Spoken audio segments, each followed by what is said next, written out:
A finales del siglo XIX, la tradición esotérica adquiría popularidad en Occidente. Encabezados por H. P. Blavatsky, quien junto con el coronel Henry Steele Olcott fundan la Sociedad Teosófica. Muchas de las enseñanzas fundamentales de la teosofía se encuentran en las cartas transmitidas por dos maestros de sabiduría. Los Mahatmas son maestros de alto rango en la escuela de la vida. Son personas evolucionadas que han alcanzado un conocimiento directo y un dominio sobre las leyes del universo, evolucionando hacia una conciencia de su potencial espiritual y a otros planos del ser. Movidos por la compasión hacia toda la raza humana, los maestros estaban interesados en comunicar su conocimiento al mundo. Muchas de sus enseñanzas de contenido metafísico y filosófico se encuentran en la extraordinaria correspondencia de estas cartas enviadas por los maestros a Alfred P. Sinnett en 1883.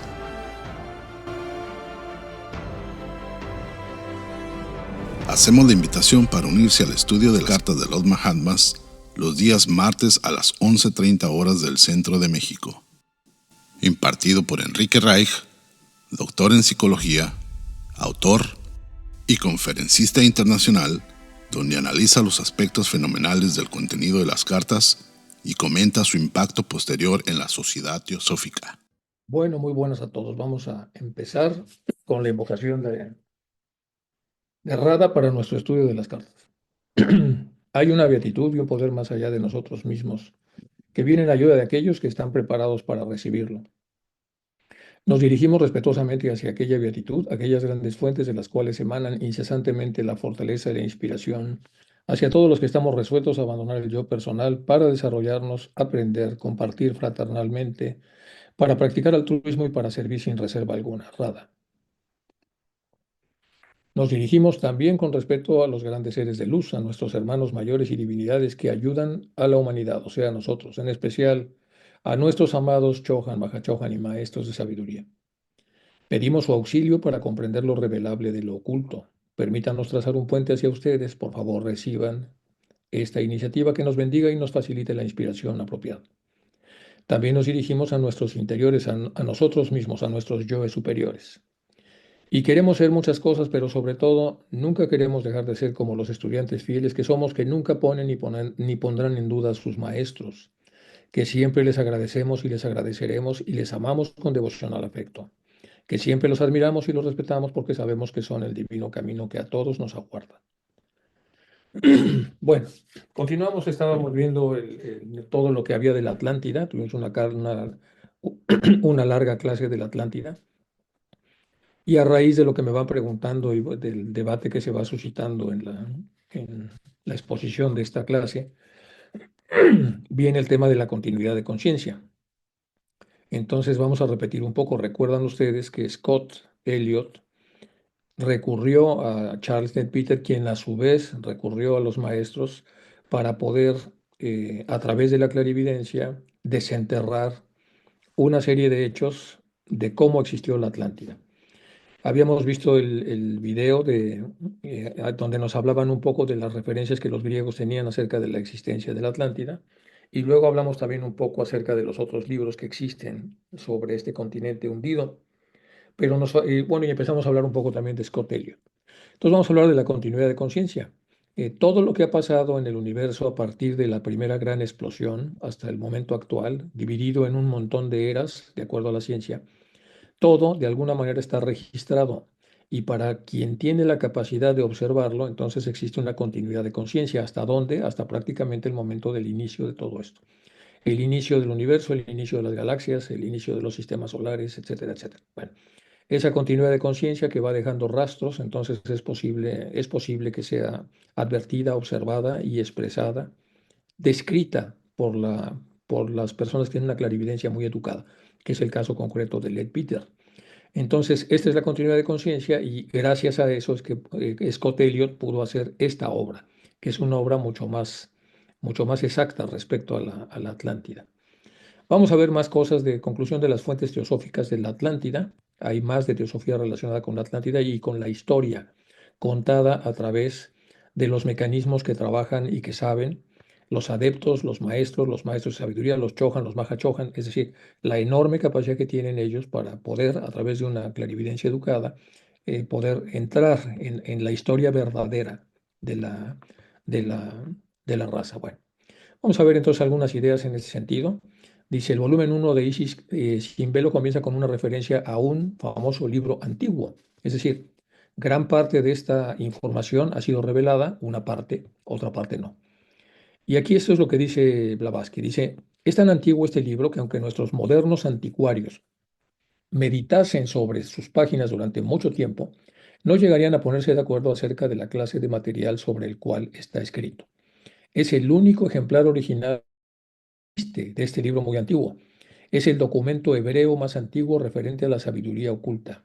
El Siparad de Sinouta es una compilación del mismo verificada en tiempos en el que el primero era ya considerado como una reliquia literaria. Una de sus viñetas representa la esencia divina emanando del Adam, que es la esencia divina, a manera de arco luminoso que pasa a formar un círculo. Primero es un arco y luego un círculo, y después de haber llegado al punto superior de su circunferencia. Gloria inefable retrocede y vuelve a la tierra, llevando a su vórtice un tipo de humanidad superior. A medida que se aproxima más y más a nuestro planeta, la emanación se hace más y más oscura en el arco descendente, hasta que al tocar la Tierra es ya negra como la noche. Bueno, esto dice en Isis. Continuamos. Este libro tan antiguo es la obra original de la cual fueron compilados los muchos volúmenes del QT. Y no solamente este último, el Sibirat de Ensorauta, sino que también el Sefer Yachirá.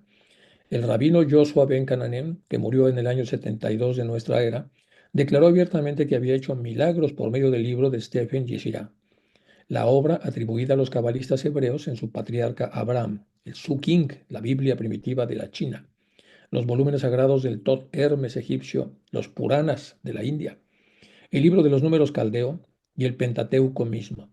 Todos han sido derivados de aquel pequeño volumen padre.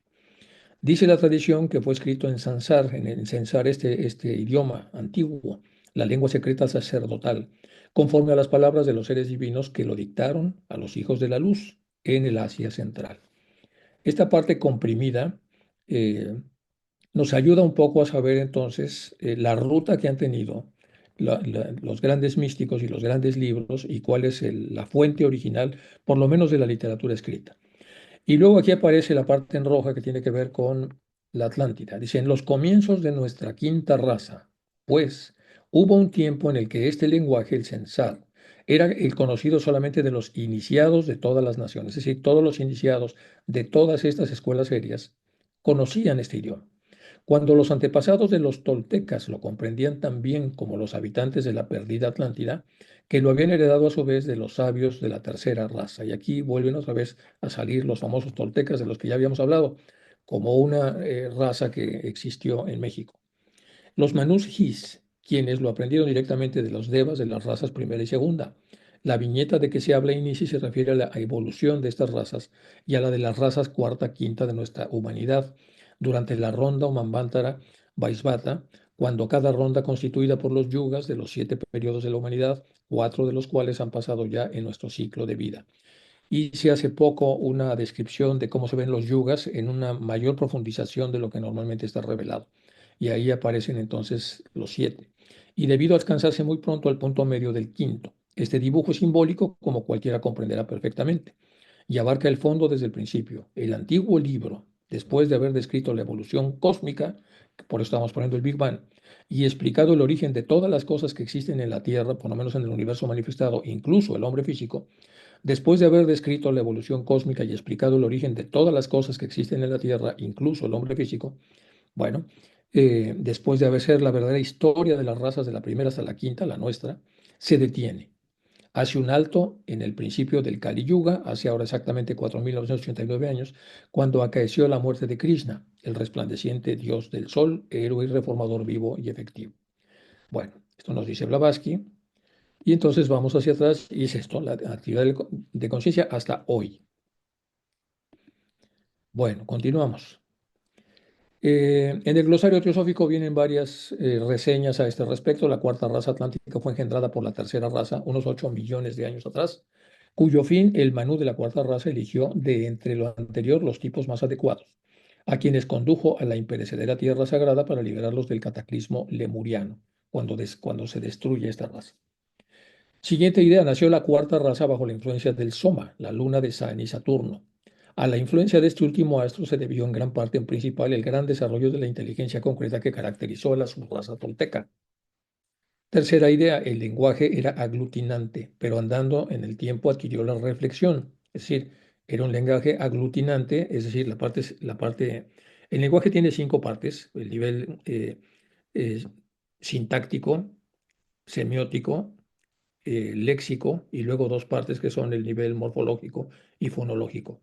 Entonces, lo aglutinante tiene que ver con la parte léxica, no tanto con la parte de interpretación. Entonces, pero andando el tiempo, se adquirió la reflexión y con esta modalidad se transmitió a la quinta raza, es decir, ya un lenguaje aglutinante, pero además ahora reflexivo, con las tres características del lenguaje más importantes, además del nivel morfológico y fonológico. El nivel fonológico son unidades mínimas distintivas sin significado y el morfológico son unidades mínimas distintivas con significado. Por ejemplo, un fonológico es z, que no significa nada, es una parte del alfabeto castellano, latino, y sol, que sería eso ya tiene significado, por lo tanto ya es entonces un nivel siguiente y luego más adelante viene el nivel léxico, que tiene que ver entonces con el acopio de información que se tiene, el nivel sintáctico, que es el orden y organización que tiene cada lengua, y el nivel semántico, que son las diferentes interpretaciones que la lengua tiene una vez que son expresadas con las reglas que cada lengua debe tener. Y eso es lo que ya tenemos nosotros en este lenguaje aglutinante cuando se adquiere la reflexión. Esta modalidad se transmitió a la quinta raza, es decir, a la raza nuestra. Cuna de la cuarta raza fue el vastísimo continente de la Atlántida, es decir, nuestros antepasados inmediatos. Siguiente idea, la inmensa mayoría de los habitantes del globo pertenece todavía a la cuarta raza. Repito, la inmensa mayoría de los habitantes de este globo pertenece todavía a la cuarta raza. Siguiente idea, las siete subrazas de estas son la ramodal, la talabati, la tolteca, la turania, la semítica, la acadana y la mongólica.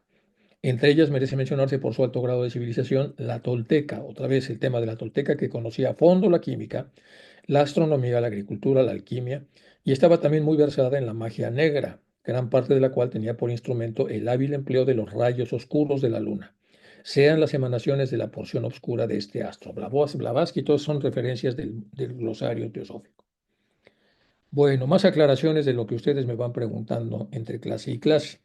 Ahora vamos con cómo la ciencia ha estado clasificando con las limitaciones que la ciencia tiene, porque no tiene entonces a los clarividentes que la auxilien, pero más o menos a través de reglas de tres y de una serie de reflexiones, ha tratado de ir clasificando las diferentes edades. Entonces aquí están los eones y aquí aparecen las eras, el Cenozoico, el Mesozoico, el Paleozoico, y aquí están las diferentes partes, el Cámbrico, el Ordovítico, Silúrico y Devónico, y luego nos vamos hacia arriba hasta llegar al Cuaternario, y aquí están entonces las diferentes épocas en las que se divide cada periodo, y el desarrollo de plantas y animales de acuerdo a lo que la ciencia piensa. Y luego de ese lado tenemos bueno, aquí viene esto para que ustedes lo puedan estudiar ya en casa con mucho cuidado, bajar estos cuadros y entonces ver cómo la ciencia lo explica.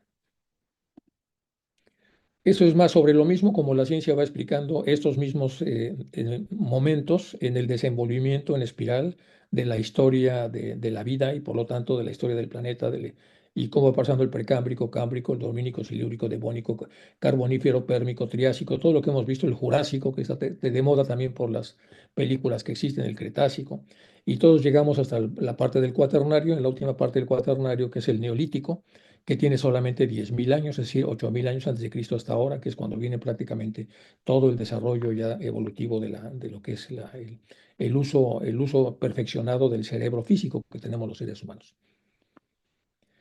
Bueno, o sea, entre el Paleolítico superior y el Neolítico, pues realmente hay nada, es decir, un poquito más de 8.000 años, eso dice la ciencia. Esto es lo mismo, aquí tenemos la magnitud de cada una de las edades. Y con esta edad nos podemos imaginar un poco lo que la ciencia especula respecto entonces a cómo fue el desenvolvimiento del todo. Hace mucho tiempo también les pasé el tema de el, el astrónomo Carl Sagan, cuando hizo el famoso calendario cósmico, lo vimos con mucho detalle, fue muy interesante, pero tiene que ver mucho con esto que estamos viendo acá, de manera sintetizada. Aquí está lo mismo, entonces, evolución del hombre y las eras geológicas de la Tierra en el siglo XIX. Según la doctrina secreta en el volumen cuarto, los posibles tiempos y eras geológicas de las razas. HPV solo dijo que se aproximaban a los registros esotéricos. Y aquí viene lo que declara entonces Blavatsky. Me parece que estos tiempos van más allá del tiempo de actividad de las razas humanas y en nuestro globo D. Creo que corresponden a toda la mitad de la ronda de los globos A, B, C y mitad del D. Y aquí tenemos entonces los devas, hombres divinos, los creadores y progenitores, Laureano, Cambriano, Siluriano, hace 320 a 150 millones de años. La primera raza raíz, la polar, la segunda raza raíz, la hiperbórea, del periodo primario, el devoniano, y empieza a hacer una correlación de lo que son los periodos que la ciencia ha generado con el desarrollo real que dice el ocultismo. Se los dejo también para que ustedes puedan verlo y estudiarlo en las logias y al que lo vean con cierto detalle. Bueno, ahora la continuidad de conciencia, que era como la gran pregunta. ¿Cómo es posible entonces que todo esto quede registrado en la luz astral o en cualquier otra parte que es invisible para el plano físico y que pueda ser, por lo tanto, visto si hay una educación acuciosa de la clarividencia? Ya cuando hicieron química oculta, Charles Leadbeater y Annie Besant fueron a ver a profesores e instructores allá en la India que tenían una técnica para poder ver la parte infinitesimal de la cual está constituida el cosmos. Es decir, por eso ayudaron tanto a lo que fue la tabla de los elementos, la tabla periódica, perdón. Vamos ahora con la continuidad de conciencia. Y eso está en Theosophical Trust Memorial Library. Aquí viene este artículo. ¿Qué sabe la ciencia? Dice bien lo que dice Blavatsky. ¿Qué sabe la ciencia moderna de la duración de las edades del mundo o incluso de la longitud de los periodos geológicos? Nada, absolutamente nada. Por eso es que hacer estas equivalencias, comparaciones, que también la teosofía nos invita a hacerlas, ayuda mucho a ver entonces lo muy adelgazada que está el conocimiento científico y lo muy profundo y longevo y largo que es el conocimiento teosófico. Dice Blavatsky, nada, absolutamente nada. En efecto, la oscuridad, cimeria de las épocas prehistóricas, los exploradores están perdidos en un laberinto, cuyos grandes corredores no tienen puertas y no permiten ninguna salida visible al pasado arcaico, no tienen forma de saber. Perdidos en el laberinto de sus propias especulaciones conflictivas y rechazando, como siempre lo han hecho, la evidencia de la tradición oriental, rechazando, como siempre lo han hecho, sobre todo en Occidente, las evidencias que tiene toda la tradición oriental, donde están realmente las respuestas. Sin ninguna pista o solo un hito seguro que los guíe, ¿qué pueden hacer los geólogos o los antropólogos sino retomar el delgado hilo de Ariadna? Son prehistóricos, solo a simple vista de la materia, para el ojo espiritual del vidente y del profeta de cada raza. El hilo de Ariadna se extiende mucho más allá de los periodos históricos que la ciencia nos comparte, sin interrupción ni falla, es decir, sin eslabones perdidos. Hay que recordar que como en el devenir hipotético de la evolución de las razas, específicamente de la teoría de la evolución de las especies, había espacios que no estaban comprendidos, que se les llamó a ellos eslabones perdidos y se buscaban asiduamente, al grado de que hubo incluso estafas, hubo cráneos que fueron adulterados para que se supusiera que eran los eslabones perdidos. Hay un libro muy bueno que explica todo esto de Raymond Dart se llama Aventuras con el eslabón perdido, y en el otro de Ralph Linton, de Estudio del Hombre, aparece entonces con mucho detalle, sucinto, la frustración que tiene la ciencia de no encontrar un hilo, pero insistir necesariamente en una teoría y tratar entonces de defenderla cuando realmente la teoría es errónea. Bueno, del otro lado, lo que sí explotará será tu cerebro cuando leas lo siguiente. El universo no tiene centro como tal, porque ni el espacio ni el tiempo existían antes del Big Bang. Esto parece un diálogo platónico. Por eso no se puede situar el origen en un punto concreto. No hay un punto porque no había espacio ni tiempo. Y si no hay espacio ni tiempo, entonces no hay nada. Lo que sí sabemos es que el universo continúa expandiéndose y enfriándose. Además, sabemos que las galaxias se alejan entre sí y que lo hacen cada vez más rápido, así va aumentando la velocidad. Recordemos que hace no mucho se encontró la galaxia más antigua del universo conocido. Esto implica que hay algo invisible e indetectable en forma directa que está empujando.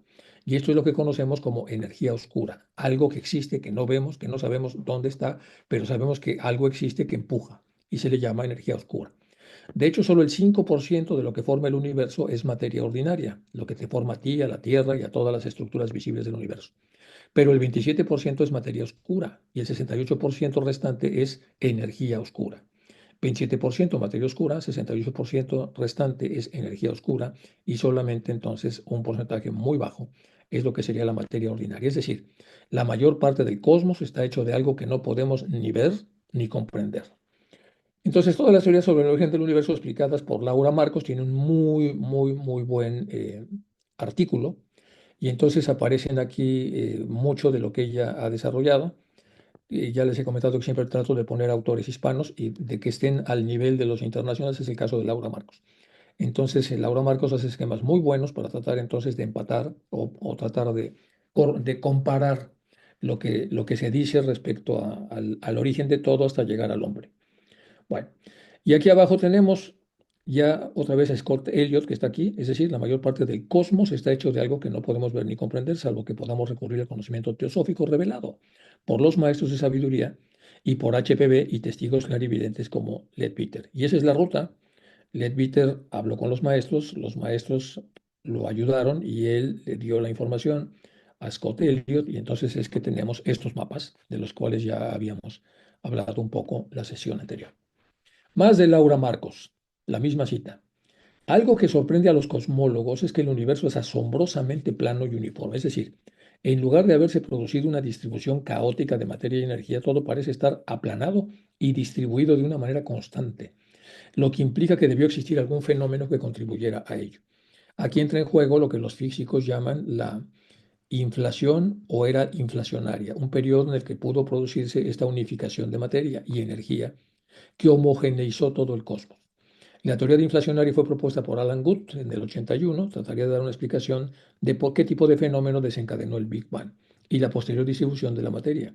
Pero la inflación también tiene sus puntos débiles y algunos científicos creen que no es suficiente para explicar la uniformidad del universo. Bueno, como vemos entonces, la ciencia sigue avanzando sobre bases que no son necesariamente sólidas y por lo tanto entonces siempre quedan algunos detalles que no son explicados por las teorías que ellos trabajan. Bueno, con eso ya se contestó prácticamente todo lo que habíamos visto en relación a la era de los Atlantes y cómo se había investigado todo esto y cómo se puede relacionar lo que la ciencia avanza con lo que los clarividentes fueron diciendo y concretamente el libro de Scott Elliot. Entonces ya contesté, ya analizamos esto. Ahora vamos a pasar a las otras preguntas que tenían que ver con la continuidad de conciencia. ¿Hasta dónde llega la continuidad de conciencia? ¿Realmente llega hasta el origen del origen del origen? No puedo contestarlo, ahí lo puse que sí, pero bueno, ya en el debate del final de la clase podemos, con muchos de los que aquí están y que saben muchísimo más de lo que yo puedo saber a la hora de desplazar a estas clases, podemos contestar esa pregunta, si la continuidad de conciencia llega realmente hasta el punto inicial del origen de todo. Bueno, vamos ahora a hablar de la continuidad de conciencia. Y para eso vamos a usar a este señor que se llama Rahman Lear.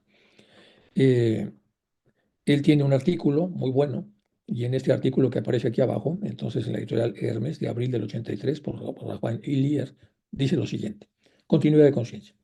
La auténtica continuidad de conciencia consiste en la experiencia consciente e ininterrumpida de la universalidad del proceso vital. La auténtica continuidad de conciencia es la experiencia consciente e ininterrumpida de la universalidad del proceso vital. Y hay dos formas. Una continuidad de conciencia es cuando viajamos a nuestros vehículos interiores y podemos llegar a, a la parte más cercana de nuestro ser interior, pero tenemos conciencia en los cuatro planos etéricos, en los planos astrales, en los planos mentales, incluso en los causales. Y con eso hacemos una continuidad de conciencia y por supuesto que nos faltan aquellos planos que no están revelados ni a los que tenemos acceso, por lo menos en el nivel evolutivo que tenemos ahora. Esa es una forma de continuidad de conciencia. La otra continuidad de conciencia es la que va hacia el pasado. ¿Y que va qué tan al pasado? Pues es lo que no sabemos, pero va muy hacia el pasado. Más o menos lo que Charles Bitter estuvo investigando para alimentar el libro de Scott Elliot. Bueno, disfrutando y saboreando su unidad en medio de toda la diversidad. Es la capacidad de seguir el hilo de Ariadna de la vida una en los 7 reinos de la naturaleza en medio de todas sus múltiples formas. Y aquí entonces este autor nos resuelve esa duda. Dice que la continuidad de conciencia en su aspecto longitudinal y hacia atrás es la capacidad de seguir el hilo de Ariadna, el del Minotauro, de la vida una, en los 7 reinos de la naturaleza en medio de todas sus múltiples formas, mientras que al mismo tiempo se reverencia en su misma raíz en un reino que está más allá de la manifestación, más allá del reino de la forma, exento de cambio, indiviso entre sujeto y objeto. Con esto entonces, con una prosa muy interesante, nos dice que llega a un punto en donde ya no hay punto. Por eso les había puesto entonces lo que decía el otro científico que arrancaba con esta idea de que el punto no existe. Por lo menos no, si es que nosotros vamos hacia atrás, llega un momento donde llegamos al emptiness, que dicen los budistas. Entonces, un poquito más para acá ya tenemos lo que serían eh, todo lo que se está descubriendo ahora la ciencia, el famoso, los bosones, y en estos bosones el de Higgs, entonces que medio está aquí, medio a veces es onda y a veces es partícula, entonces es esto, donde a veces es y no es. Bueno, entonces, mientras que al mismo tiempo es la reverencia en su misma raíz, un reino que está más allá de la manifestación, más allá del reino de la forma. Bueno, siguiente idea. El propósito de todo estudio de la ciencia sagrada y secreta, el propósito de todo estudio de la ciencia sagrada y secreta es obtener esta libertad para la imaginación y esta profundidad para la meditación, de modo que uno pueda volverse capaz de ver hacia el núcleo y más capaz de descartar aquello que oscurece la chispa monádica. En la práctica eso significa elevar a través de la disciplina diaria la propia naturaleza ética al mismo nivel que la propia imaginación metafísica. Esto que dice es hermoso. Se eleva al mismo tiempo la naturaleza ética y al mismo tiempo la imaginación metafísica. Uno debe llegar a un punto, y eso es muy importante, sobre todo para los científicos, en donde entonces uno puede imaginar lo que sea, pero tiene que haber entonces cierta naturaleza ética, cierto respeto a las tradiciones que hablan de esto.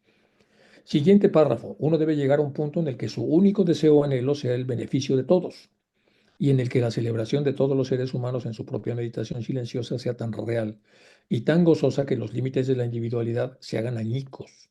Otra frase muy bonita.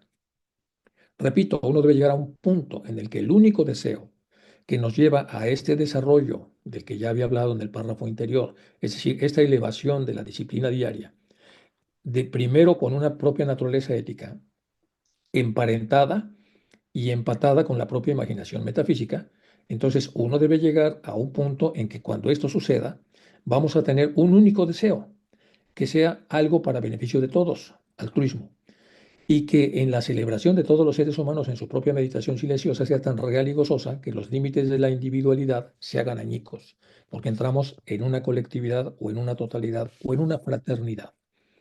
Con demasiada frecuencia, las dos alas de la metafísica, la ética, están desequilibradas. No es lo ideal. Y los aspirantes espirituales descubren que no pueden convertir la metafísica en magia. Carecen de la fuerza mental y el corazón para vaciar su sentido de egoísmo y encerrar a toda la humanidad dentro de una vasta continuidad del yo universal. Por lo tanto, el ejercicio de la imaginación metafísica debe fortalecerse diariamente a través de la meditación, en medio de la práctica terapéutica del autoestudio y la alegre realización del Dharma.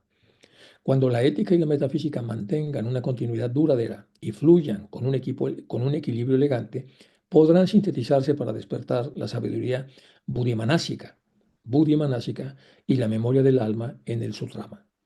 Apoyados en esa sabiduría y sacrificando todos los esfuerzos en su fuego universal, uno puede hacer los cambios necesarios de conciencia en la sustancia de las vestiduras sutiles y en su propio campo magnético, de modo de volverse sin esfuerzo en la continua autoconciencia puesta en práctica en el AUM. Otra vez, la invitación es que ustedes en las ramas bajen el artículo y lo vean con detalles muy bueno. Y ahora sí vamos a continuar con las cartas después de tantas preguntas que salieron con el tema este. No nos faltan los vestigios arqueológicos. Pero esto es Mesoamérica en el periodo posclásico temprano. Esta es la Quemada, que es una zona de los toltecas de la que estábamos hablando. Entonces se asentaron principalmente en la zona que se llama del Valle del Mezquital, en México, en el actual estado de Hidalgo, mientras que su influencia cultural, artística, religiosa, comercial se diseminó hasta la Quemada y los Chalchihuitos en Zacatecas al norte. Y aquí están algunas de lo que eran las columnas de estas zonas de los toltecas, de los vestigios que todavía existen. Hacia la zona maya, bajando un poco más, la influencia en Chichén Itzá y en Yucatán, esto ya son los mayas, aquí aparecen algunas, ya sabemos, en Palenque, que es la parte una de las zonas más importantes mayas, y Chichén Itzá, que es la que aparecen aquí, las pirámides y un cenote. Luego, Tolán, lugar donde abundan los tules, en náhuatl, que es Tula. En la mitología mesoamericana era la antigua ciudad gobernada por Quetzalcóatl, o serpiente emplumada.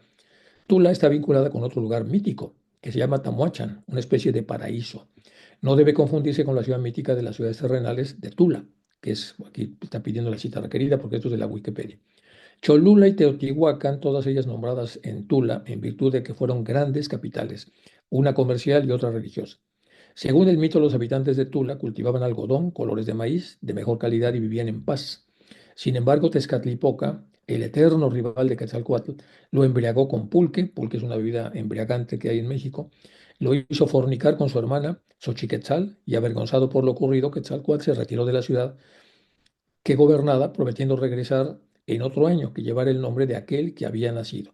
Y el primer año en la creación de los toltecas es Seacatl, que quiere decir uno caña. El juego de pelota, que bueno, es todo un tema, para esta es la selva ahí donde está el mundo maya, y el juego de pelota es una cancha donde hay que meter, se juega con la cadera, se le pega a una pelota de caucho y hay que meterla por un orificio. 25 misterios. Bien. Este es un poquito del tema, muy poquito porque no vamos a ver tanto detalle de esto porque es muy largo, pero vamos otra vez, vamos a poner un video para ver un poco de esta historia que estamos relatando. De los toltecas, aún sin resolver. Se supone que los toltecas fueron la última civilización mesoamericana dominante antes de la irrupción de los aztecas o mexicas. Se afirma que esta cultura conformó el imperio más vasto y poderoso del altiplano central mexicano durante el periodo posclásico temprano, y sus principales evidencias arqueológicas se encuentran en el sitio de Toyán, o Tula, que fue su capital. Casi todo lo que se sabe sobre los toltecas surgió de narraciones de los aztecas, relatos que desde hace tiempo se han venido ubicando entre mito y realidad. Los aztecas retrataron a los toltecas como la cima material y espiritual de las civilizaciones anteriores a ellos. De acuerdo con esta visión, la grandiosidad cultural y espiritual de los toltecas impregnó a gran cantidad de civilizaciones americanas, desde América del Norte hasta Sudamérica.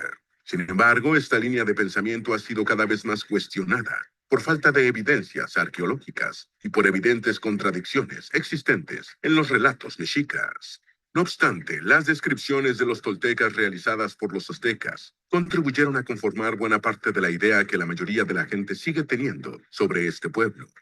¿Quiénes fueron realmente los toltecas? ¿Dónde, cómo y cuándo desarrollaron su cultura?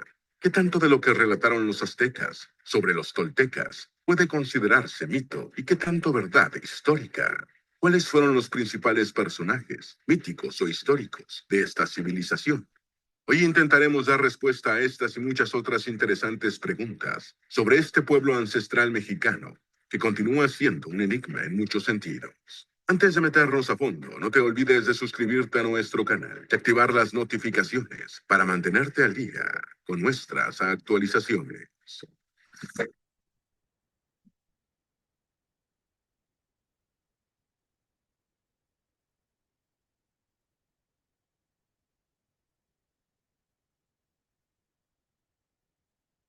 Número 1. ¿Quiénes eran los toltecas? La tolteca fue una cultura precolombina mesoamericana que gobernó un espacio territorial mexicano centrado en Tula, en el actual estado de Hidalgo, durante el periodo epiclásico y el posclásico temprano, según la cronología mesoamericana, alcanzando su apogeo entre los años 950 y 1150 de la era común. Los aztecas o mexicas, un pueblo posterior, consideraban a los toltecas como sus predecesores culturales e intelectuales y los describieron como el compendio más elevado de la civilización. Las tradiciones pictográficas y orales mexicas también reseñaron parte de la historia de los toltecas, describiendo sus hazañas y aportando nombres de sus gobernantes. Los investigadores modernos discuten si los relatos aztecas sobre los toltecas deben ser tomados como descripciones históricas reales, y la mayoría reconoce la existencia de un alto componente mitológico. Si bien algunos señalan que, utilizando un método comparativo crítico, se puede rescatar cierto nivel de historicidad en la narrativa mexica. Otro enigma es el parecido iconográfico y arquitectónico de Tula y el sitio maya de Chichén Itzá, y los estudiosos aún no han consensuado el grado de influencia que pudo existir entre las dos culturas. Número 2. ¿Qué fue el Imperio Tolteca? El reino o Imperio Tolteca fue una entidad política del México precolombino que obtuvo la mayor parte de su poder e influencia durante el periodo posclásico de la cronología mesoamericana. Tuvo como capital a la ciudad de Toyana, Xicocotitlán o Tula, y durante su apogeo, su esfera de influencia se extendió hasta la península de Yucatán y las actuales repúblicas de El Salvador, Honduras y Nicaragua. Otras ciudades importantes del Imperio Tolteca fueron Tulancingo y Huapalcalco, ambas también en el estado de Hidalgo. Se dice que los toltecas extendieron su imperio a costa de sus vecinos por su ferocidad, valentía, habilidad y entrenamiento como guerreros. Se cree que llegaron a infundir tanta admiración y temor entre los otros pueblos que pudieron construir sus ciudades, incluyendo su capital, Tula, prescindiendo de defensas pesadas en el diseño arquitectónico. Los toltecas practicaron los sacrificios humanos, y fue precisamente esta tradición la que introdujo uno de los grandes puntos de disenso interno, según las narraciones aztecas, ya que un sector era partidario de las muertes rituales como componente ineludible de su religión, y otro rechazaba la utilización de las piedras de sacrificio, al menos de forma masiva. La esclavitud en el imperio tolteca no ha sido documentada. Sin embargo, se sabe que cuando los huastecos y otros indígenas eran llevados a Tula, iban llorando de terror, seguramente porque les esperaba un terrible destino, como sacrificados, quizá como esclavos. Número 3. Habitantes de Tula. Toltecas es una palabra de origen náhuatl, a la que se le atribuye el significado de moradores de Toyán, a su vez equivalente a habitantes de Tula. Como capital imperial, Toyán Xicocotitlán, castellanizada con el nombre de Tula, fue asiento del poder político y religioso tolteca. Este poder fue el máximo en los valles de México y Puebla, Tlaxcala. Los restos de la ciudad prehispánica se encuentran en el municipio hidalguense de Tula de Allende, al sur del estado, y forman parte del Parque Nacional Tula. Toyán Xic- Bueno, vamos a pasar, otra vez le voy a dejar a Chuy para que quiera ver el video completo, porque dura 30 y pico de minutos, entonces se nos iría muchísimo tiempo en revisarlo, pero con eso cerramos ya las otras preguntas que hicieron y que están vinculadas al tema de Tula, del que ya habíamos hablado también en la sesión anterior. Cerramos todo entonces la discusión que causó todo esto con el tema de la conciencia. Este Alva Edison dice: la conciencia en ese sentido se extiende mucho más allá de la conciencia humana despierta, que Smalley ve como un solo nivel de continuo que también incluye la conciencia de otros seres vivos, así como del mundo inanimado hasta al menos al nivel atómico. Hasta ese punto llega. A tal efecto, hay una cita de una entrevista que se hizo en 1890 en la que Thomas Alva Edison ya afirmaba: no creo que la materia sea inerte, sometida a la acción de la fuerza externa. Sabemos que él tenía su diploma de teósofo. A mí me parece que cada átomo posee una cierta cantidad de inteligencia primitiva. Observa las miles de formas en las que los átomos de hidrógeno se combinan con los de otros elementos formando las sustancias más diversas. ¿Quieres decir que lo hacen sin inteligencia?, decía Alva Edison. Reunidos en ciertas formas, los átomos constituyen animales de órdenes inferiores. Finalmente, se combinan en el hombre, que representa la inteligencia total de todos los átomos, por lo menos hasta el momento actual. Este es Alva Edison, que era teósofo. Y ahora sí, continuamos con las cartas. Llegamos a la carta 116, después de todas las aclaraciones pertinentes de la clase anterior. Esta carta 116 fue enviada a Sinet. Dice: mi querido amigo, estoy cansado y disgustado hasta morir con toda esta discusión que el maestro dice que ha estado teniendo con sus chelas laicos. Le ruego que lea esta antes de dársela al señor Hume. Si como deuda de gratitud no exigiera más que una libra de carne, yo no tendría nada que decir. Si como deuda de gratitud no exigiera más que una libra de carne, yo no tendría nada que decir. Pero una libra de inútil palabrería es más de lo que ni yo mismo puedo soportar. Suyo siempre, Cachi. Como siempre, el maestro Cachi pone cosas interesantes. Cuando habla de la libra de carne, está hablando de Shylock. ¿Se acuerdan ustedes el personaje de Shakespeare? El judío que estaba en una de las obras del mercader de Venecia y que le había pedido como pago al cristiano que tenía una deuda con él, que de la zona del corazón necesitaba una libra exacta de carne. Por eso está diciendo aquí el maestro eso. Si como deuda de gratitud no exigiera más que una libra de carne, yo no tendría nada que decir. Pero una libra de inútil palabrería es más de lo que ni yo mismo puedo soportar. Lo está diciendo ahí con un sarcasmo muy fino. Carta 117. Esta carta es una presentación de Michela Laico número 1, de Michela Laico número 2, Mohini Babu. Las experiencias de este último y lo que él tiene que decir interesarán al señor Sinet. Mohini Babu, Babu Mohini y Chatterjee ha hecho un invaluable servicio en compilar los primeros volúmenes del Theosophist y se ha hecho ya un libro de 557 páginas. Es lo que dice ahí en verde. Es enviado por mí para una misión relacionada con el fin de ciclo teosófico. Esta parte en verde la puse yo respecto al trabajo que era admirable que ya había hecho Babu Mohini a la hora de hacer esta compilación de los primeros números del Theosophist, hasta hacer un libro en donde estaba una glosa completa de todo lo que habían sido los artículos que se habían presentado ahí, que son muchos y muy buenos, y que tiene 557 páginas. Eso no viene en la carta, lo puse ahí para hablar de quién está hablando el maestro. Está hablando de Mohini Babu. La experiencia es de este último y que él tiene que decir interesarán al señor Sinit. Mohini Babu, nos saltamos lo verde, es enviado por mí para una misión relacionada con el fin de ciclo teosófico que se aproxima, preñado de amenazas, y él no tiene tiempo que perder. Le ruego que le reciba enseguida y acepte su testimonio. Suyo, Maestro KH. Carta 118. Esta es una intrusión fraudulenta en la correspondencia privada, dice el maestro. No tengo tiempo para contestar ni siquiera sus preguntas. Lo haré mañana o pasado mañana. Aquí empezaba ya a haber una de conflictos y complicaciones impresionantes. Los enemigos de la sociedad teosófica, todos estos infiltrados que durante mucho tiempo estuvieron atacando, pues empezaron a generar una especie de caos en la comunicación. Durante varios días he observado algo así como la ansiedad de los pensamientos de su señora sobre Den. Las enfermedades de los niños raramente son peligrosas, aun cuando no se atiendan demasiado. Si el niño posee por naturaleza una constitución fuerte, los alimentos en exceso caen naturalmente víctimas del contagio. Aquí el maestro lo que está diciendo es que no se preocupen tanto por la enfermedad que tiene el hijo, porque realmente los niños tienen una naturaleza muy fuerte y aunque se vean muy enfermos, normalmente con el Vix Medicatrix, que es la fuerza que hace que todos nos curemos, a través de la cual, después de estar enfermos, esa fuerza es la que nos cura, entonces que no se preocupe.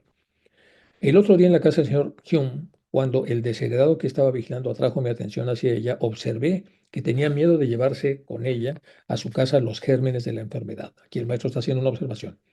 Dice que el otro día en la casa del señor Hume, cuando el desheredado que estaba vigilando atrajo mi atención hacia ella, observé que tenía miedo ella de llevarse con ella a su casa los gérmenes de la enfermedad, es decir, de contagiarse. En cualquier caso, que no tema nada. Espero que me perdonará usted si le aconsejo que ponga lo que le adjunto en una pequeña bolsita. El maestro dice respecto al lío que se está armando ahí con la esposa de Hume, perdón, de Sinek, le dice entonces lo siguiente, dice, en cualquier caso, no tema nada. Espero que me perdonará usted si le aconsejo que ponga lo que le adjunto en una pequeña bolsita. Una parte de ello será suficiente y que la cuelgue en el cuello del niño. Dice el maestro, le vamos a enviar algo que quiero que usted le cuelgue en su cuello al niño. ¿Qué era eso? Como me resulta imposible hacer llegar a su hogar todo el magnetismo físico de mi persona, le dice el maestro, hago lo que más se acerca a ello enviándole un mechón de cabellos como vehículo de transmisión de mi aura en forma concentrada. No deje que nadie lo sostenga en su mano, excepto la señora Sinet. Repito lo que aparece en azul. Le dice, en cualquier caso no tema nada, espero que me perdonara a ustedes, le aconsejo que ponga lo que le adjunto en una pequeña bolsita para luego colgarlo ahí en el cuello del niño, el enfermo. Y luego explica, como me resulta imposible hacer llegar a su hogar todo el magnetismo físico de mi persona para ayudar a que el niño se cure, hago lo que más se acerca a ello enviándole un mechón de cabellos como vehículo de transmisión de mi aura en forma concentrada. No deje que nadie lo sostenga en su mano porque automáticamente alteraría el magnetismo, excepto la señora Sinet. Durante algún tiempo hará usted bien en no acercarse demasiado al señor Fern, que está desenfrenado. No diga nada de esta nota a nadie, dice suyo, KH, bueno, a nadie, ya lo estamos publicando acá, pero bueno. Bueno, vamos a hablar de los temas estos de los mechones de barba, los mechones de cabello, de cómo guardan magnetismo y cuáles son los efectos que tienen sobre las personas, los efectos positivos, por supuesto. Dice Denny, aquí está el TEN, nació de Alfred Sinet y Patience Sinet, así la esposa de Sinet. Ese es el famoso Denny del que estaba hablando, de Den. Nació el 16 de mayo de 1877, su salud parece haber ido frágil desde el principio. Esto aparece en H.P. Blavatsky y los Mahatmas esperaban que Denny se convirtiera en una fuerte influencia para el bien, pero la expectativa nunca se cumplió. Cuando era joven trató de conseguir un trabajo, pero generalmente lo despidieron después de un corto periodo de prueba. Trató de ingresar a la milicia, pero tampoco aprobó el examen. Luego, cuando estalló la guerra de Sudáfrica, se fue a Ciudad del Cabo y trabajó con fuerza vigilando a los prisioneros.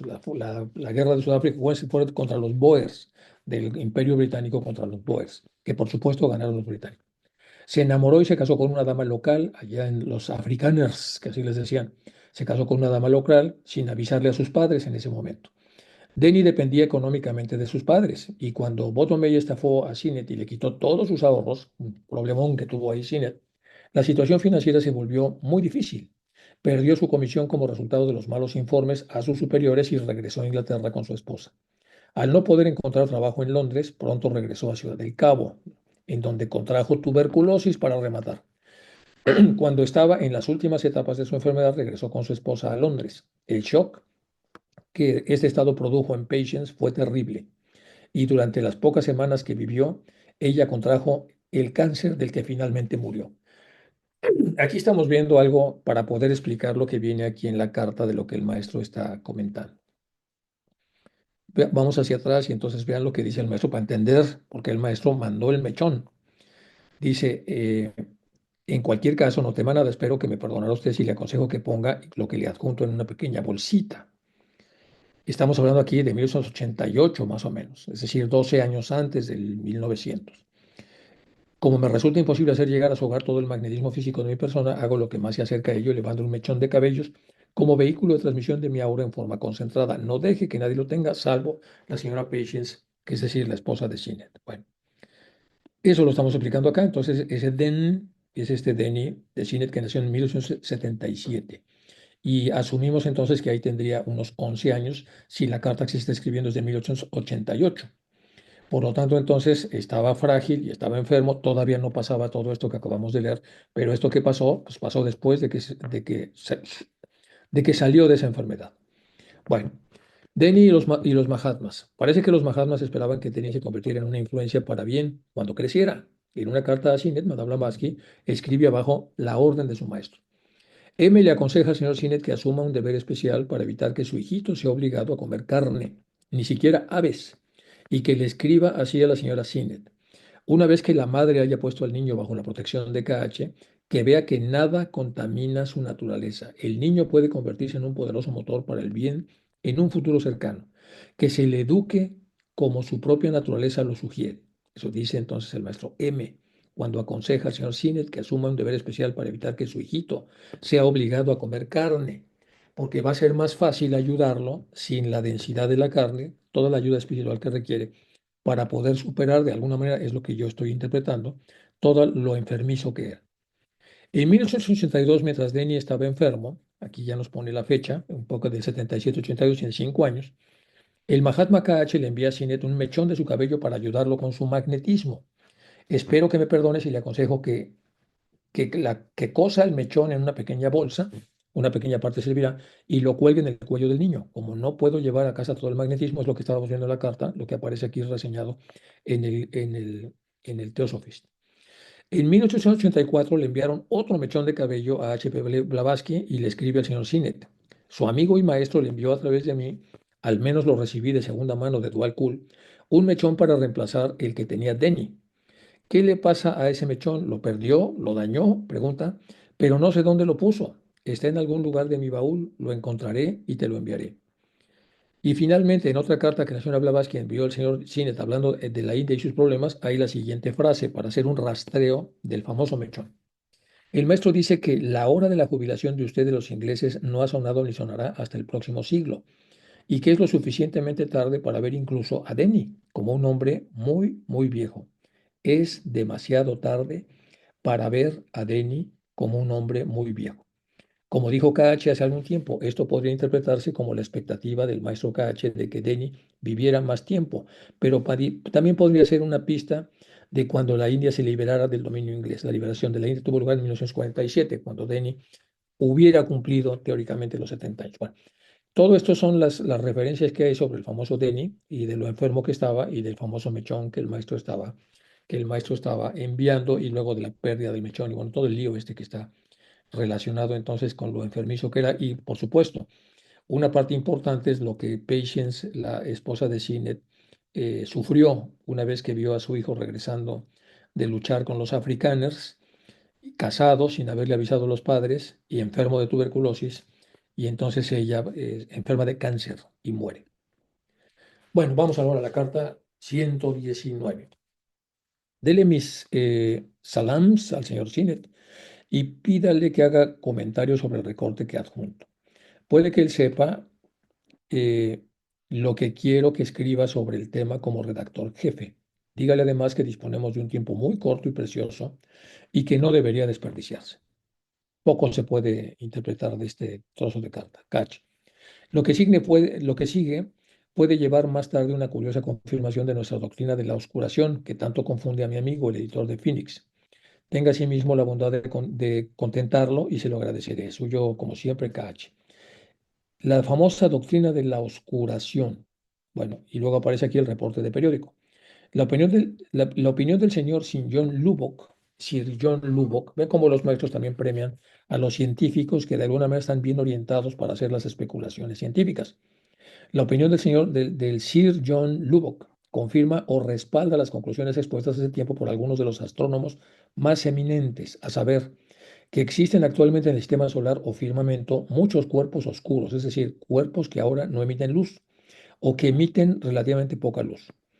Él indica, por ejemplo, en el caso de Proquión, queda demostrada la existencia de un cuerpo invisible por el movimiento de las estrellas visibles, es decir, un cuerpo invisible por efecto de las estrellas invisibles. Estamos hablando de 1888. Otro ejemplo que cita se refiere al inefable fenómeno que presenta Algoe, la rutilante estrella de la cabeza de Medusa. Esta estrella brilla sin cambiar durante 2 días y 13 horas y luego en 3 horas y media reduce su brillo de estrella de segunda magnitud al brillo de una de cuarta magnitud y después en otras 3 horas y media vuelve a recuperar su brillantez original, es decir, algo inusual. Esta estrella, dice en el recorte del periódico, entonces brilla, deja de brillar y luego vuelve a brillar. Según el punto de vista sostenido por el profesor Lubbock, estos cambios deben considerarse como indicativos de la presencia de un cuerpo opaco que intercepta a intervalos más o menos regulares la luz emitida por Algoe. Eso dice el maestro de lo que está pasando con estas estrellas. Este es el famoso Sir John Lubbock. Aquí lo tenemos. Mantuvo una estrecha relación con Charles Darwin, del que fue vecino desde 1861. Aunque sus caminos de investigación debieron influirse mutuamente, siguieron luego caminos paralelos pero no iguales. De hecho, Lubbock, a la muerte de Darwin en 1882, organizó un grupo de presión junto con los parlamentarios y hombres ilustres con el que consiguió que este insigne personaje fuese enterrado en la abadía de Westminster junto a Isaac Newton, o sea, hablando de Darwin. Debido a su prestigio científico, recibió numerosos honores, cargos y galardones, destacando los nombramientos honoris causa de muchas universidades: Edimburgo, Dublín, Oxford, Cambridge. De esta última se convirtió en consejero en 1886. Además, en el 78 fue nombrado miembro de la directiva del Museo Británico. Poco antes de su muerte fue promovido desde el título de baronet a barón de Avebury y entró a formar parte del Consejo Privado del Reino Unido. O sea, de este señor está hablando el maestro y está hablando bien porque a través de su proceso inferencial puede ver ciertas cosas que normalmente el ojo común de esa época no veía. En el siguiente párrafo dice: personalmente destaco por su optimismo, su defensa de la paz y la tolerancia de las ideas. Y aquí dice el maestro por qué lo admira. Personalmente destacó por su optimismo, su defensa de la paz y de la tolerancia de ideas, así como la implantación de la modernidad, ya que confiaba ciegamente en las bondades del progreso humano, no solo en el campo de la técnica, sino también en sus aspectos sociales. En ese sentido, publicó un libro titulado La vida dichosa, que alcanzó un éxito pasmoso con más de 100 ediciones y numerosas traducciones. Este es el hombre del cual está hablando el maestro bien. Y aquí está el tema del procrión o prosión de alfa canis del can menor. Aquí es como aparece en el proquión, ahí está. Y están Beleguse, Orión, Monsuba, todo lo que es el archipiélago. Con magnitud, aquí están las magnitudes aparentes. La octava estrella más brillante del cielo nocturno forma uno de los vértices del triángulo invernal. Es una estrella binaria.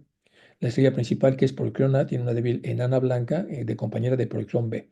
El sistema es uno de los más cercanos a nuestro sistema solar, solo a 3,1 millones de años luz. Sus vecinas más próximas son la estrella de Luyten, Ross, y respectivamente otras que están a muchos años luz. El nombre de Polycron proviene del griego de Polycron, que significa antes del perro, ya que procede de la estrella del perro Sirio o Canis Majoris. En su aparición, aunque estrictamente hablando, esto solo ocurre en las latitudes septentrionales de la Tierra. Y luego viene la explicación de por qué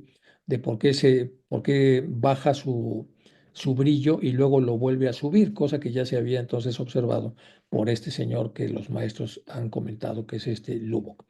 Quien quiera ver con mucho más detalle esto, entonces véalo y luego vea la referencia para poder encontrar la explicación. Vamos a pasar a la carta 120, aunque yo creo que le voy a dejar hasta acá. Estamos en cartas muy pequeñitas de las cuales podemos sacar también mucho contenido. Voy a leer la carta 120 y nos vamos a quedar allí. Esto es para la señora del señor Sinet. Lleve el cabello cosido en una cinta de algodón y, si lo prefiere, en un brazalete de metal, colocado un poco más abajo de su axila izquierda, debajo del hombro izquierdo. Siga el consejo que le dará a usted Henry Olcott. Es bueno y no tenemos nada que objetar. No albergue ningún sentimiento hostil, ni siquiera contra cualquier enemigo, contra alguien que le haya hecho daño, pues el odio actúa como un antídoto y puede anular incluso el efecto de este cabello, catch. Aquí le está dando a la señora Patient Sinet primero la instrucción de que utilice el cabello para que, a través del magnetismo del maestro, evite lo que fatalmente luego le pasó, pero también le está diciendo que vigile lo que piensa y lo que siente, específicamente que no albergue ningún sentimiento hostil o de odio, porque eso inactiva al amuleto que tiene ahí con el cabello del maestro, y además es precursor, como se sabe en medicina psicosomática, de toda la destrucción que pasa del pensamiento a la destrucción de los átomos que tenemos en el interior, y que a su vez facilitan entonces la creación de una enfermedad destructiva, específicamente cáncer. Bueno, eso es lo que yo entiendo de lo que está diciendo la carta 120, que es otra vez todo un tema relacionado con los cabellos y los mechones. Vamos a dejarle aquí hasta la 120, voy a dejar de compartir para pasar entonces a la sesión de preguntas y respuestas. Dejo de compartir y voy a poner una señal para ver dónde me quedé. A ver, espérenme tantito. Sí, me quedé aquí. Entonces déjenme ver. Dejamos de compartir. Bien. Bueno, pues preguntas, chicos, comentarios, etcétera. Patricia, Enrique. Pati, está bien. Hola, Enrique, ¿cómo estás? Muy buenas tardes a todos. Oye, Hola, buenas tardes. Enrique, tengo una pregunta, doctor. En referencia a lo que sería la cultura tolteca, Ajá. que de esta cultura eran lo que le llaman los atlantes, ¿no? Y que eran unas personas muy altas, muy inteligentes, muy sabias y que practicaban también lo que sería la parte magnética de lo ocultismo. Entonces mi pregunta más bien es enfocada a lo siguiente. ¿Por qué desaparecieron estas culturas realmente que eran tan importantes y tan sabias, no? Gracias. Uy, pues mira, ya toqué todo eso porque había muchas preguntas y ya no quisiera seguir tocando estos temas, pero de la desaparición puedes leer a Toynbee, el historiador. Es el mejor historiador que existe, y ese Toynbee habla de cómo las civilizaciones tienen un crecimiento, desarrollo, decadencia y muerte. Es un ciclo. Entonces hay un crecimiento acelerado en donde normalmente hay guerras para posesionarse de un territorio, tienen una estructura militar suficientemente eficaz y sobre todo generales de terreno que son muy eficientes, y ayudas, como aparece en la Ilíada y la Odisea. Luego viene una meseta que puede ser o muy larga o muy corta, luego una decadencia, luego puede venir un renacimiento con lo que sería un segundo tiempo, pero al final siempre toda la civilización va a tender a desaparecer, como lo estamos viendo en los estudios que hacemos de las razas y de las subrazas. Ahora, eso lo explica muy bien Toynbee. El segundo que lo explica es un novelista que es Isaac Asimov, en una trilogía que se llama Fundación. La trilogía Fundación son 3 libros que luego se convirtieron en 6, que es Fundación, Fundación Imperio y Segunda Fundación. Y ahí aparecen todo un sistema complejo que se llama las crisis Sheldon. Las crisis Sheldon son muy interesantes y también vuelven a retomar todo lo que es la teoría de la acción y desaparición de todo lo que existe y lo que tenemos. Así como un ser humano entonces tiene su decadencia hasta que morimos, por lo menos en lo que es una de nuestras encarnaciones, y luego volvemos otra vez a renacer como los días, es pues la ley de los ciclos. Yo lo veo así, aunque a lo mejor pudiera estar equivocada, pero es lo que te puedo decir, Pati, ¿no? Y yo creo que ya no vamos a tocar más a los toltecas porque si no nos vamos a desviar mucho Ok, del tema. doctor, muchas gracias. Buena No, tarde. al contrario. Gracias a ti, Pati. Luz Marina.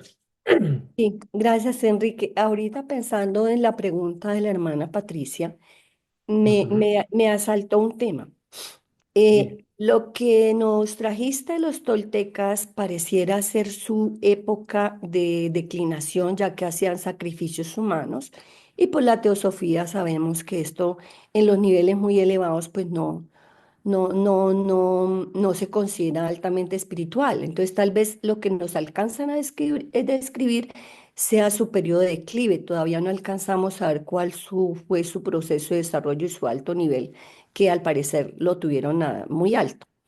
En segundo punto, te quería preguntar, ¿podríamos comparar eso que nos cuentan con lo que estamos observando ahora en la humanidad, en donde vemos economías, imperios y procesos, pues que todo lo que hemos visto ha sido decadencia de la humanidad, pero que ahora parece que estuviéramos en crisis, porque es cuando ya el imperio empieza a abusar mucho y empieza a desmoronarse, y creo que me parece entender que estamos en este momento viviendo algo similar, porque igual Occidente también tuvo o lo que consideramos el periodo occidental, el periodo de oro, griegos, que fue como, hasta donde entiendo, lo que nos llega más elevado a nosotros como filosofía y cultura, tuvo su época, que parece ser fue muy corta, pero luego lo que observamos es que la humanidad se vino en declive, considerando la quinta subraza. ¿Lo podemos entender así?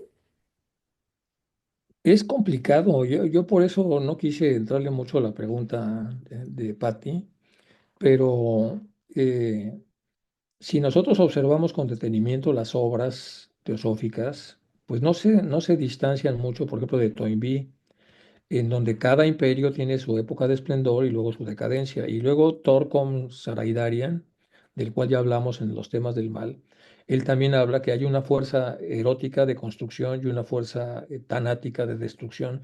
Cuando algo va a empezar a destruirse, pues el tánatos es el que toma las riendas, y entonces el día sobre las 5 o 6 de la tarde se hace más tanático porque empieza a destruirse porque viene la noche, y ese es el lugar del Tánatos.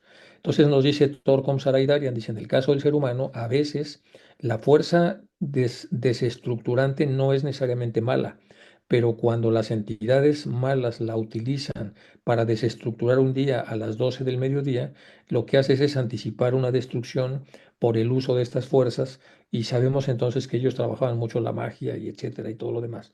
Y más allá de los sacrificios y lo que sea, yo creo que por lo menos lo que hemos leído es que tiene mucho que ver con el uso de la magia, el uso de la maldad, la oscuración que hicieron del bajo astral y en general todo eso. A través de todo esto lo que lleva a la anticipación de la decadencia como un ser humano que también lleva muy mal su vida, y al llevarla muy mal puede desencarnar mucho antes de lo que tocaba. Ese sería mezclando un poco a Thorcon, pero no quiero, no quiero decir alguna barbaridad, pero yo creo que tiene mucho sentido cómo lo toca Thorcon. Entonces no son fuerzas buenas ni malas, solo que lo que hacemos en las civilizaciones, según los líderes que tenemos, es alterar todo esto. Y Claro. luego hay una parte muy bonita que no recuerdo dónde leí porque estoy hecho bolas, que hablaba, obviamente esto era más alegórico, no sé si en Joseph Campbell lo leí, pero no me acuerdo, pero hablaba de que las primeras grandes civilizaciones normalmente bajaban los dioses, instruían a los hombres y se casaban con las mujeres de la tierra y procreaban, etc. Y luego venía la siguiente generación, que eran los hijos de los dioses, que aparecen pues, en todas las mitologías. Y luego de los hijos de los dioses viene una siguiente generación, los nietos de los dioses. Después aparecen, cuando termina este pedigrí, aparecen los héroes, que son los que se merecen el gobierno por sus actos heroicos en todo sentido. Y luego los hijos de los héroes, y así esto va bajando y se va degradando hasta que llegan las personas que ya no tienen los méritos necesarios y que se pelean por el poder, pero es cuando empieza ya la decadencia. Y una vez que viene la decadencia, viene la destrucción, y después de la destrucción, cuando todo está muy mal, vuelven a bajar los dioses y vuelve otra vez la secuencia. Bueno, eso dicen algunos de los mitólogos importantes, pero no sabemos hasta dónde esto es romántico o Qué es real. Lo interesante. cierto es que hay decadencias y es muy interesante, pero Claro, es porque es que lo que estás diciendo, Enrique, estamos viendo vestigios, ¿no? Y claro, ahí vendría todo el ciclo del evolutivo, ¿no? Nace, pues crece, a veces desaparece, renueva, adelantado y a veces atrasa. elongado, pero por mucho que se retrase, pues tarde o temprano cae el imperio Claro. bizantino, O sea, todos los imperios al final llegan al final de sus días y destruyen en lo que están cimentados. Y a veces para bien, como el caso de Marco Aurelio, que hace leyes muy humanas, pero Roma estaba basada en leyes no tan humanas y eso genera una hecatombe. Claro, O sea, siempre leer historia es muy interesante, a pesar de lo muy manoseada que puede estar, porque nos da idea de cuáles son los elementos que empiezan a romper los pedestales sobre los cuales está erigida una civilización. Y no nada más una civilización, una corriente, etcétera.